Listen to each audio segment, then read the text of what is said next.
제가 상당히 오래 전에 여기 수원노회 노회가 모일 때 방문한 기억이 있는데요.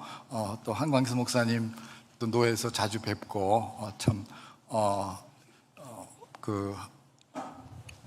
뭐라 그럴까요? 이제 다 은퇴하고 그렇게 됐는데 여러 가지로 감회가 많습니다.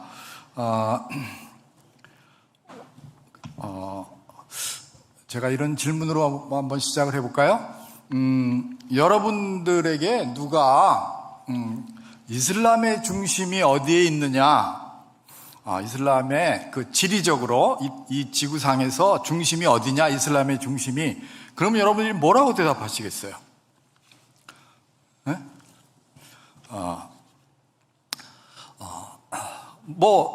여러 가지로 대답할 수 있겠지만 아마 한 도시를 얘기하라 그러면은 메카라는 도시를 얘기하겠죠, 그렇죠? 우리가 학교 다닐 때 배웠잖아요, 그렇죠?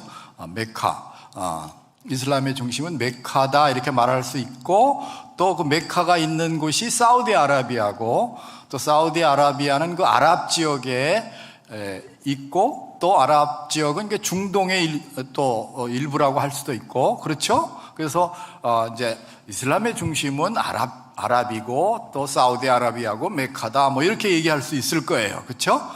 근데 사실은 이 중심이 어디냐라는 생각을 해보는 게 필요한 게 뭐냐 하면은 그냥 지리적으로 중심이 거기다, 그게 중요해서가 아니라, 사실은 이슬람은 600년경에 모하메시를 중심으로 해서 이슬람이 시작된 그때부터 지금까지 그 중심이 변함이 없어요. 그대로 거기가 중심인 거예요. 그러니까 그 말은 또 다른 말로 하면 어떤 뜻이 되냐 하면은, 이슬람 신자가 된다면은 어떻게 해야 되는 거냐? 이슬람 신자가 인도네시아 사람이든 말레이시아 사람이든 어디에 살든지 간에 이슬람 신자는 일생에 한 번은 메카에 순례를 가야 돼. 그리고 또 어때요? 이슬람의 사원, 이슬람의 교회는 우리가 뭐라 그래요? 뭐라 그러죠? 갑자기 생각이 이슬람의 아이고 갑자기 목사님 뭐라 그러죠? 내가 갑자기 생각이 안 나. 모스크가 생각이 이럴 수가. 모스크에 가면은 그 사람들의 경전, 그 사람들이 성경처럼 생각하는 코란을 읽는단 말이에요. 코란을 낭송을 하고, 그 사람들은 낭송을 하는 게 굉장히 중요해요. 그리고 외우라고 그래요. 그걸 이해하는 게 중요한 게 아니라 외우는 게 중요하다, 그렇게 말해요. 근데 그걸 어떻게 하냐면 아랍어로, 그 아랍어도 옛날 아랍어, 그 모하메드 시대에 쓰던 아랍어, 그 아랍어를 그대로 외우라고 그래요. 말씀을 설교한다고 그럴까요? 그 설교하는 것도 이제 아랍어를 쓰고 이렇게 한단 말이에요. 그러니까, 그리고 이슬람 신자가 되면 어떻게 돼요? 복장이나 음식이나 이런 걸 다 어떻게 해야 돼? 아랍식으로 하는 거예요, 아랍식으로. 그래서 여러분들이 길거리에 나가서 어떤 사람의 복장만 보고선도 저 사람은 이슬람 신자다 알 수 있어요, 없어요? 알 수 있잖아요, 그렇죠? 그래서 그 이슬람 신자가 된다는 말은 문화적으로는 아랍 사람이 되는 거예요. 아랍 사람이 되는 거예요. 어디에 있든지 간에. 근데 똑같은 질문을 기독교에 대해서 한다면 뭐라고 대답하시겠어요? 기독교의 중심이 어디에 있습니까? 그렇게 질문을 한다면, 이 지구상에서 기독교의 중심이 어디 있습니까? 그럼 여러분 뭐라고 대답하시겠어요? 여의도에 세계에서 제일 큰 교회가 있으니까 여의도가 중심이다, 그렇게 하시겠습니까? 어떻게 하시겠습니까?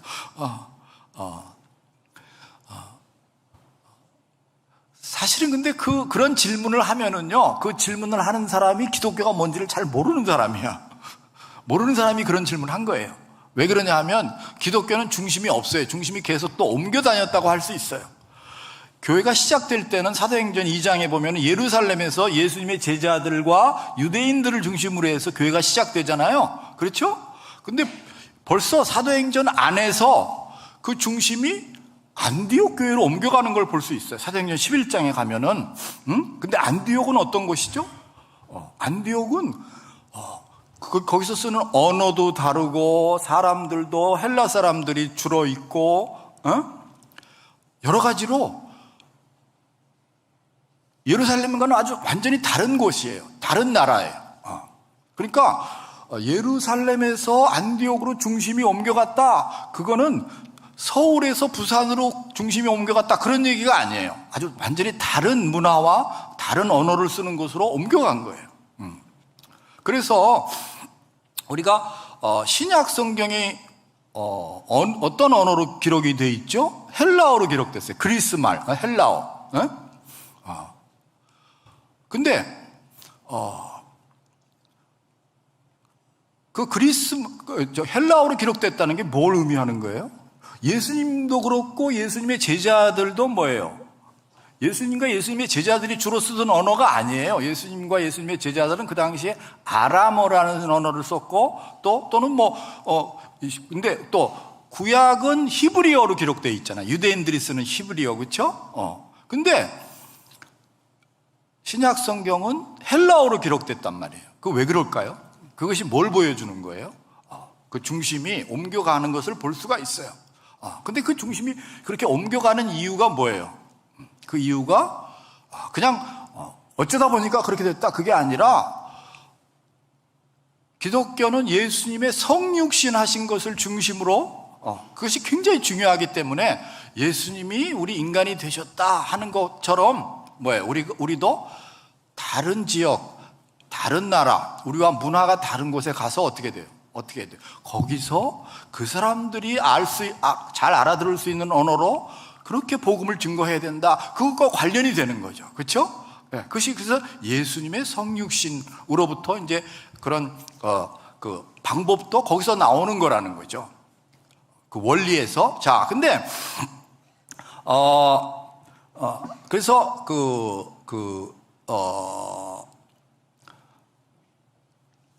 이슬람과 기독교의 차이를 한번 생각해 보세요. 그런 점에서, 그렇죠? 이슬람은 언제나 중심이 고정이 되어 있지만, 그래서 21세기에 와서는 기독교는 어떻게 됐냐면 21세기에 와 보니까 중심이 어디로 옮겨왔냐 하면은 비서구 지역, 그 전까지는 20세기나 20세기 초까지나 이렇게 때까지는 뭐예요? 유럽과 북아메리카, 미국과 캐나다, 그렇죠? 호주 이 정도로 거기가 기독교의 중심이었어요. 근데 21세기에 와 보니까 중심이 비서구 지역, 아시아, 아프리카, 라틴 아메리카, 이 지역으로 교회의 중심이 옮겨왔어요. 그 말은 무슨 말이냐면은 예수 믿는 사람의 70% 정도가 그 아시아, 아프리카, 라틴 아메리카에 살게 된 거예요. 그러니까 이제는 기독교를 무슨 서양 종교라든지 부자들의 종교라든지 백인들의 종교라든지 그렇게 말하면 그거는 틀린 얘기가 된 거예요. 그래서 우리 한국 교회가 굉장히 중요한 거예요. 그래서 한국 교회가 그 비서구 지역의 교회 중에서 가장 열심히 전도하고 선교하고 그렇게 그 일에 앞장서야 되는 이유가 거기 있는 거죠. 그래서 그렇게 이제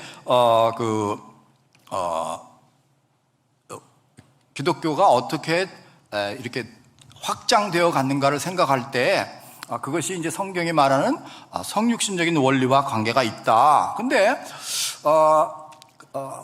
우리가 선교나 전도를 얘기할 때 우리가 마태복음 28장 19절로 20절을 많이 얘기하죠, 그렇죠? 너희는 가서 모든 민족으로 제자로 삼아 뭐라 그랬어요? 아버지와 아들과 성령의 이름으로 세례를 베풀고, 그렇죠? 내가 너에게 분부한 모든 것을 가르쳐 지키게 하라.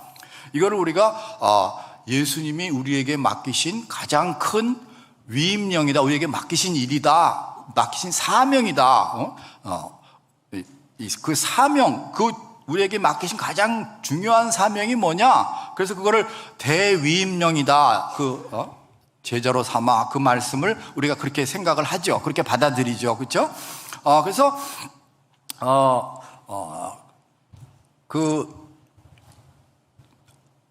제자로 삼으라고 말씀하셨는데, 물론 예수님의 제자가 되도록 하라는 얘기죠, 그렇죠? 예. 근데 이 대위임령을 가만히 보면은요, 거기 천국 천국 가도록 해라 그렇게 표현하지 않았어요.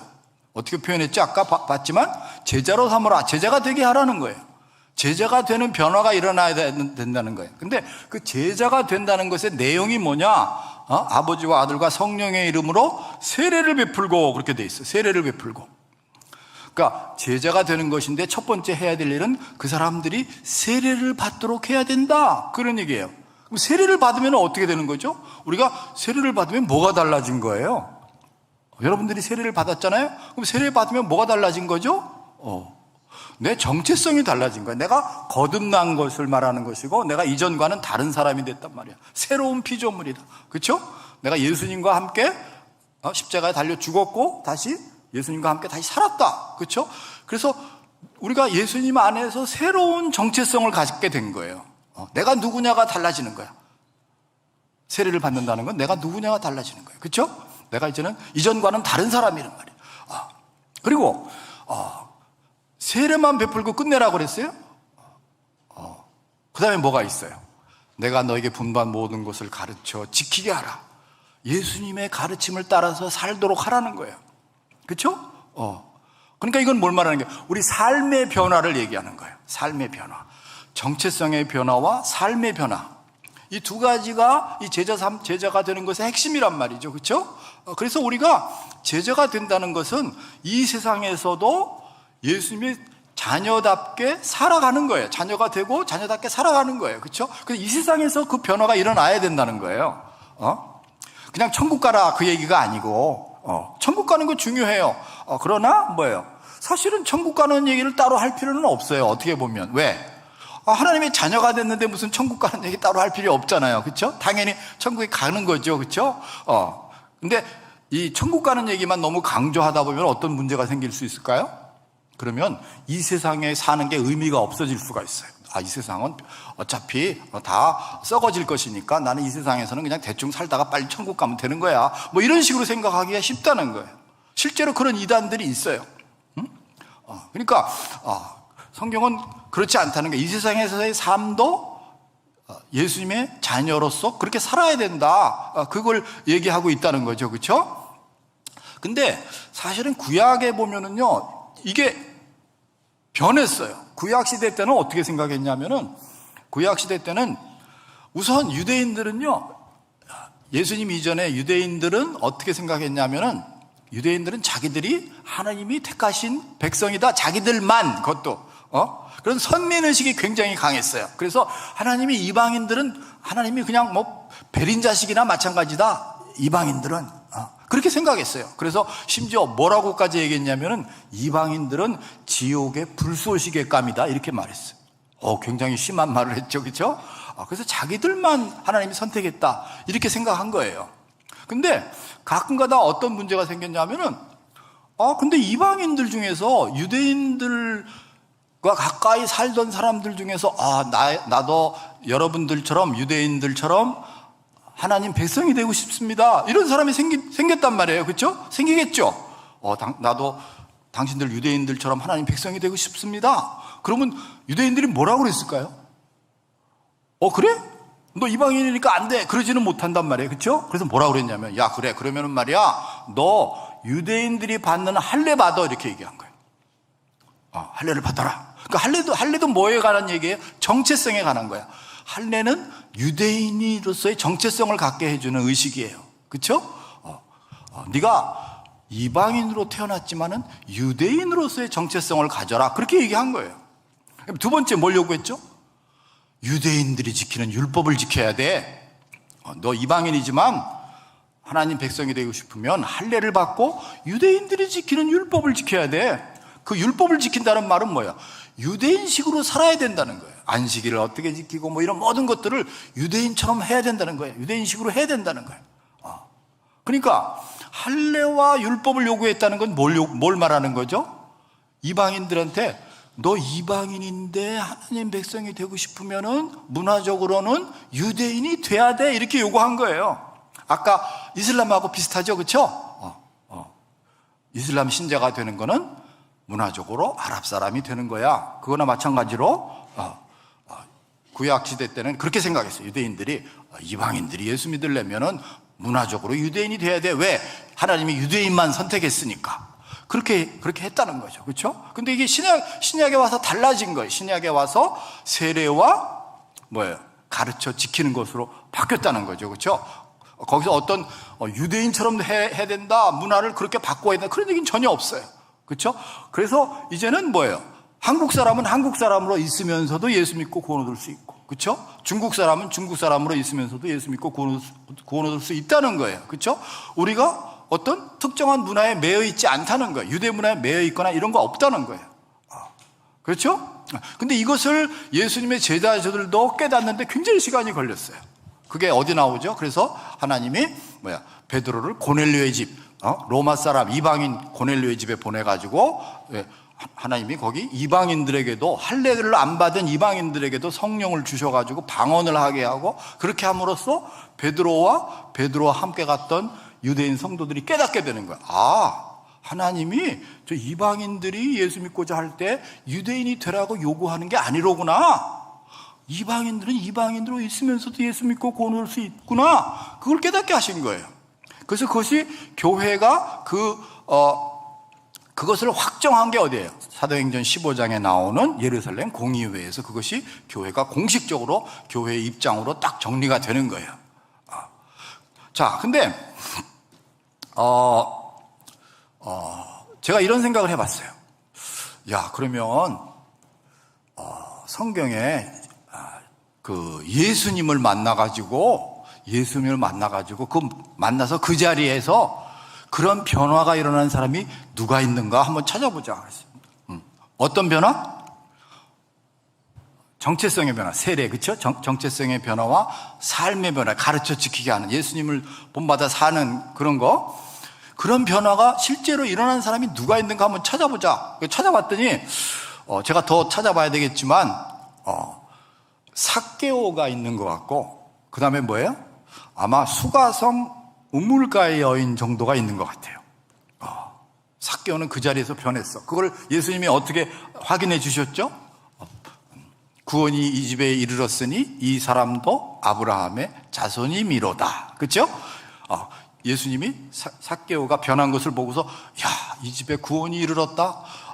이 삭개오가 아브라함의 자손, 하나님의 자녀가 됐다. 삭개오의 정체성이 변한 것을 확인해 주셨어요. 그렇죠? 그리고 구원을 받았다. 근데 그 앞에 뭐가 있냐면은, 예수님이 그렇게 확인하게 되는 데는 그 앞에 뭐가 있었어요? 삭개오에게 회개하는 게 있어. 삭개오가 뭐야? 내가 내 재산의 절반을 가난한 사람들한테 주겠습니다. 내가 남의 것을 억지로 뺏은 게 있으면 4배로 갚겠습니다. 삭개오가 그렇게 얘기해요. 그렇죠? 예수님이 구원이 이 집에 이르렀다. 그렇게 말씀하시는 거예요. 그렇죠? 그렇죠? 그 삶이 변한 것을 삭개오가 보여준 거예요. 그렇죠? 자, 그러니까 삭개오가 제대로 변했고, 또 예수님이 그걸 확인까지 해주셨단 말이에요. 그렇죠? 삭개오가 구원 얻은 것을 확인까지 해주셨어. 근데 이 삭개오의 얘기를 이렇게 가만히 보면은요, 뭐가 좀 잘 이해가 안 되냐 하면은, 예수님이 삭개오가 변하는 데 있어서 별로 하신 일이 없는 것 같아. 예수님이 하신 일은 이 말씀하신 것밖에 없어요. 삭개오야, 예수님이 이 나무 위에 올라가 있는 삭개오를 쳐다보시면서, 삭개오야 속히 내려오라. 내가 오늘 내 집에 유하여야 하겠다. 삭개오야, 너 빨리 내려와.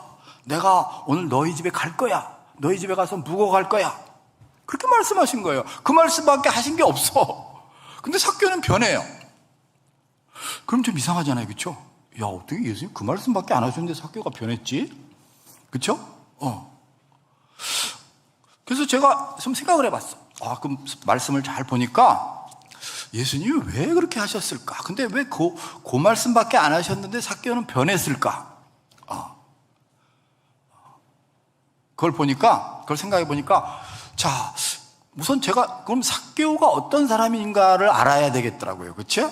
예수님하고 삭개오하고 어디서 만났죠? 어디서 만났어요? 그거 옛날에는 옛날에는 뽕나무라고 그랬었는데, 뽕나무 밑에서 만났다. 이렇게 대답하는 사람들이 많았어요, 옛날에는. 뽕나무나 또는 요새 돌감나무 그런 거 아니에요.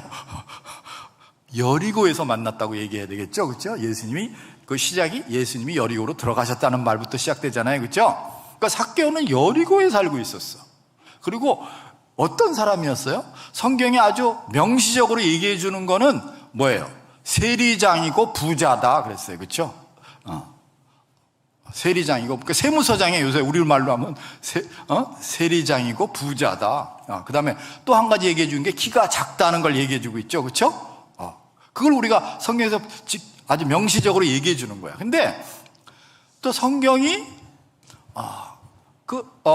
명시적으로 얘기해 주는 게 아니라 성경 말씀에서 이렇게 유추해 보면 분명한 게 또 하나 있어요. 그게 뭐죠?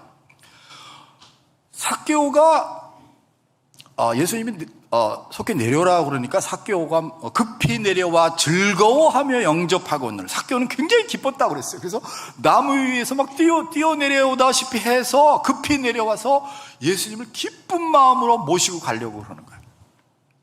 근데 주변 사람들은 뭐라고 그랬죠? 무사람이 보고 수군거려 가로되 저가 죄인의 집에 유하로 들어갔도다 하더라. 뭐라고 그랬다고요? 저 예수 저 양반 좀 이상하다는 거야. 왜? 쟤는 우리 동네에서 유명한 죄인인데 삭개오, 세리장, 우리는 상종도 안 하는데 어떻게 저 집에 손님이 될 수 있냐? 말도 안 된다. 그렇게 얘기했다는 거예요. 그렇죠? 그러면 여기서 우리가 삭개오에 대해서 뭘 알 수 있어요? 삭개오는 여리고에서 뭐였다?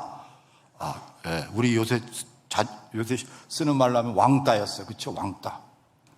쟤랑 놀지 마라. 쟤네 집에 가지 마라. 우리 어렸을 때 그렇게 왕따 시킬 때 그렇게 하잖아요. 그렇죠? 쟤랑 놀지 마라. 쟤네 집에 가지 마라. 삭개오는 그렇게 여리고의 왕따였어요. 여기까지 알고서 한번 다시 예수님이 내가 너희 집에 유하여야 되겠다. 그 말씀이 왜 그렇게 중요했을까를 한번 생각해 보세요. 그리고 첫 번째 여기서 또 생각해야 될 거는 예수님이 삭개오를 부르실 때요. 야, 너 키 작은 애 일로 와봐. 이렇게 하시지 않았어요. 이렇게 하시지 않고 어떻게 했다고 그랬어요? 삭개오야 속히 내려오라. 그게 뭐예요?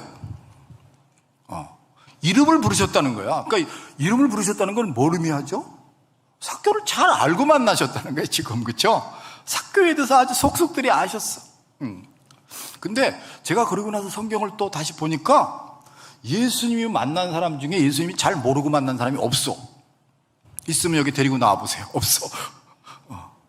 그게 부자 청년이건 뭐 니고데모건 누구건 간에 예수님이 잘 알고 만나셨다는 거 우리가 알 수가 있어요. 근데 이게 왜 중요하죠? 우리가 누군가의 복음을 전하려고 할 때, 그럴 때 어때요? 이웃이건 그것이 이웃이건 아니면 다른 나라 사람이건 간에 뭐예요? 그 사람에 대해서 잘 알려고 해야 된다는 거예요.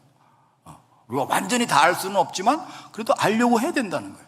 이 사람이 지금 무슨 생각을 하고 살고 있고, 이 사람한테 중요한 거는 뭐고, 이 사람이 어떻게 가족이 어떻게 되고, 이 사람이 어려움이 어떤 것이고 잘 알려고 해야 된다는 거예요. 알아야 된다는 거예요. 근데 그래서 예수님이 삭개오를 잘 알고 만나셨는데 너희 집에 유하여야 되겠다. 그 말씀만 하셨고 왜 그 말씀만 하셨을까? 근데 그 말씀 듣고 삭개오는 왜 이렇게 변했을까? 한번 생각해 보세요. 그 말씀 가운데 뭐가 들어있죠? 예수님이 이렇게 말씀하신 거예요. 야, 삭개오야, 너 왕따지? 괜찮아. 나 오늘 너희 집에 갈 거야. 너 말이야, 저 사람들이 뭐라고 욕해도 상관없어. 나도 같이 욕 먹어줄게. 괜찮아. 난 너희 집에 갈 거야.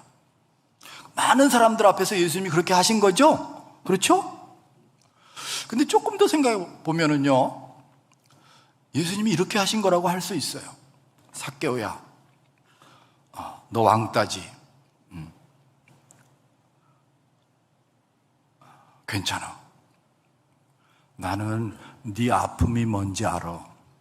나는 네 고통이 뭔지 알아. 괜찮아. 나 오늘 너희 집에 갈 거야. 그렇죠? 근데 조금 더 생각해 보면은 사실은 이렇게 하신 거예요. 예수님이, 야, 삭개오야, 그래, 나는 네 아픔이 내 아픔이야. 네 고통이 내 고통이야. 내가 너를 사랑해. 나 오늘 너희 집에 갈 거야. 예수님 그렇게 하신 거예요. 거기서 삭개오가 변하는 거예요. 아, 예수님이 이런 분이라면 내가 이렇게 살면 안 되겠구나. 응? 내가 내 재산의 절반을 가난한 사람들은 주겠습니다. 그게 쉬운 일입니까? 아, 정말 어려운 일이에요. 그렇죠? 거기서 삭개오가 변하는 거야. 아, 예수님이 이런 분이라면. 저는 이거를 맨 처음에 깨닫고 나서 굉장히 많이 울었어요. 아, 하나님이 이렇게 우리를 사랑하시는구나. 예수님의 사랑이라는 게 이런 거구나. 하나님께서요, 우리가 기도하면 다 들어주시지는 않아요. 그렇죠? 그러나 예수님께서 꼭 하시는 게 있다는 거예요. 그게 뭐예요? 우리에게 오셔서, 그래, 네 아픔이 내 아픔이야. 네 고통이 내 고통이야. 우리와 같아지셔서 친히 우리의 아픔을 체휼하셨다 그랬잖아요. 그렇죠? 그게 우리 예수님이라는 거예요. 그래서 복음을 전할 때, 그래서 우리가 성육신적으로 해야 된다. 그 말이 바로 여기서 나오는 거예요. 예수님이 육신을 입고 이 땅에 오셨어. 그렇죠? 그래서 그거를 뭐라고 그랬죠? 너희 안에 이 마음을 품으라. 곧 그리스도 예수의 마음이니 그는 근본 하나님의 본체시나, 본래 하나님이시란 말이에요. 예수님이 하나님과 동등됨을 취할 것으로 여기지 아니하시고 오히려 자기를 비워 종의 형체를 입어 사람과 같이 되셨고, 빌립보서 2장에 나오는 이게 성육신이에요. 그렇죠? 하나님이신데 하나님이신 것을 내려놓고 우리 사람처럼 돼서 우리 육신을 입고 이 땅에 오셨다는 거예요. 우리와 같아지셨다는 거예요. 그렇죠? 우리가 그렇게, 근데 예수님이 그거를 염두에 두고 뭐라고 말씀하셨냐면 요한복음 20장에 아버지께서 나를 보내신 것 같이 나도 너희를 보내노라. 응? 아버지께서 내가 성육신 해가지고 이 땅에 와서 너희들과 같아지게 하신 것처럼 너희들도 가서 그렇게 해야 된다는 거야. 그래서 사도 바울이 그런 걸 보고 뭐라고 그랬어요? 사도 바울이 뭐라고 그랬어요? 우리가 전도할 때요, 우리가 좀 순서를 잘 생각하는 게 필요한데, 그게 왜 그러냐 하면은요, 바울이 예를 들면 사도행전 14장에 보면 루스드라라는 곳에 들어가요. 루스드라는, 그러니까 바울과 바나바가 이제 안디옥 교회에서 파송을 받아가지고 이제 선교 여행을 가는 거잖아요. 그렇죠? 근데 중간에 이제 루스드라라는 도시에 들어갔잖아요. 근데 루스드라라는 도시는 굉장히 헬라 문화가 꽉 지배하고 있는 도시였어요. 거기에 그리스 신전, 헬라 신전도 있고 그랬던 것 같아요. 근데 거기 가서 복음을 증거하는데 어떤 일이 일어나요? 어떤 일이 일어나죠? 복음의 능력으로 안진뱅이를 일으키게 돼. 안진뱅이가 일어나는 거야. 그런 이적이 일어났어요. 그러니까 이 루스드라 사람들이 그걸 어떻게 받아들여요? 루스드라 사람들이 그 헬라 신화에 나오는 그거를 생각하고서, 이야, 바울은 그 말을 잘하네. 그러니까 뭐야? 그 허메, 헤르메스라고 그러죠. 요즘 그러니까 헬라 신화에는 헤르메스라는 신이 있어요. 이 신은 뭐냐면 전령의 신이야. 말씀을 전하는 전령의 신. 그러니까 바울은 헤르메스라고 이름을 붙이고 바나바는 능력이 많은 것 같아. 막 안진뱅이가 일어나. 그러니까 어떻게? 주피터 또는 제우스 신, 으뜸 가는 신, 제우스 신, 자기들의 헬라 신화에 나오는 신. 그래서 이름까지 갖다 붙여. 제우스와 헤르메스 이름까지 갖다 붙이고 뭐예요? 신들이 자기들 앞에 나타났으니까 어떻게 된다? 제사를 드려야 된다고 생각해. 그래가지고 제우스 신전에서 제사장이 쫓아오고 꽃다발을 가져오고 소를 끌고 오고 난리가 났어. 그때 바울과 바나바가 뭐라고 그러죠? 바울과 바나바가 이 사람들을 만류하면서 뭐라고 그래? 이 사람들아, 그때 옷을 찢었다고 그랬어요. 이 사람들아, 나도 여러분과 성정이 같은 사람들인데 우리 앞에서 이게 뭐 하는 짓이냐? 그 말은 뭐예요? 옷을 왜 찢었을까요? 자, 봐라. 우리도 당신들과 똑같이 살과 피를 가진 연약한 인간인데 왜 우리 앞에 제사를 지내려고 하느냐? 우리도 여러분과 똑같은 인간이다. 성정이 같다, 그렇게 표현했어요. 그러니까 전도할 때 어떻게 시작하는 게 좋다고요? 공통점에서 출발하는 거예요. 저 사람하고 나하고 다르다. 그걸 강조하는 데서 출발하는 게 아니라는 거예요. 당신도 하나님의 형상대로 지음을 받았고 나도 하나님의 형상대로 지음을 받은 인간이다. 그리고 우리 연약한 인간이다. 타락한 세상에서 죄 짓고 살아가는 우리 인간이다. 공통점에서 출발하는 거예요. 공통점에서. 그러니까 그 베드로전서에 보면은 이런 말씀이 있잖아요. 너희는 택하신 족속이요 왕 같은 제사장들이요 거룩한 나라요 그의 소유가 된 백성이니 이는 너희를 어두운 데서 불러내어는 뭐야? 구별되게 했다는 거예요. 우리를 구별되는 거 굉장히 중요해요. 우리가 세상에 섞여서 그냥 세상에 하자는 대로 하면 그거 아니에요. 그렇죠? 우리는 구별되게, 하나님이 우리를 구별되게 하셨어. 거룩하게 구별된 자로 부르셨다는 거예요. 하나님이 세상에서 우리를 불러내셨다는 거예요. 우리는 세상에 속한 자가 아니에요. 그래서 이 구별되는 게 굉장히 중요해요. 그러나 동시에 그 다음에 뭐라고 그랬냐면 그 불러낸 이유가 뭐냐? 그의 기이한 빛에 들어가게 하신 이의 아름다운 덕을 선포하게 하려 하심이라. 우리를 구별되게 불러내신 이유가 뭐라고요? 세상에 가서 그 불러내신 그분의 아름다운 덕을 선포하게 하려 합니다. 하나님의 영광을, 하나님의 우리를 사랑하시는 그것을 선포하게 하려는 거예요. 하기 위해서 우리를 구별되게 부르셨다는 거예요. 그렇죠? 근데 이 선포할 때는 뭐가 중요하다고요? 그들과 같아질 수 있어야 된다. 그렇죠? 그래서 바울이 내가 유대인한테 가서 유대인처럼 되고 이방인한테서는 이방인처럼 됐다 그렇게 말하잖아요. 그렇죠? 옛날에 바리새파 바울이었으면은요 그런 말은 꿈에도 할 수 없는 말이었어요. 근데 나도 연약하다. 거기서 출발하니까 누구하고도 같아질 수 있다는 거죠. 그런 점에서. 그렇죠? 예. 그래서 우리가 그 두 가지를 구별되면서도 세상에 들어가서 우리 같은 연약한 인간으로서 거기서 출발해서 복음을 증거할 수 있는 그런 게 굉장히 중요하다는 거죠. 그렇죠? 예. 그래서 오늘 제가